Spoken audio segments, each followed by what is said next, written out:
First question, ఏ charter చట్టం ద్వారా భారతీయులకు విద్యాపరమైన అధ్యయనం కోసం ప్రతి సంవత్సరం ₹1,00,000 ఆంగ్ల భాష విద్యా వ్యాప్తికి కేటాయించడమైనది? Answer 1813 charter act.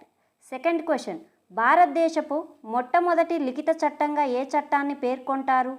Answer 1773 regulating act.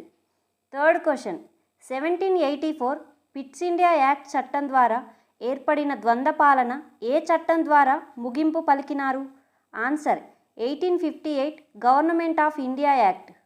Fourth question, ఏ చట్టం ద్వారా ముస్లింలకు మతపరమైన ప్రాతినిధ్యం కల్పించి ప్రత్యేకమైన నియోజక గణాలను ఏర్పరిచినారు? Answer 1909 council act. Fifth question, ఏ చట్టం ద్వారా మొదటిసారి కేంద్రంలో ద్విసభా పద్ధతిని మరియు ప్రత్యక్ష ఎన్నికలను ప్రవేశపెట్టినారు? Answer 1919 act. వీడియో నచ్చితే లైక్ చేసి మరిన్ని ఇలాంటి ఇన్ఫర్మేటివ్ వీడియోస్ కోసం మన ఛానల్ని సబ్స్క్రైబ్ చేసుకోగలరు. Thank you for watching.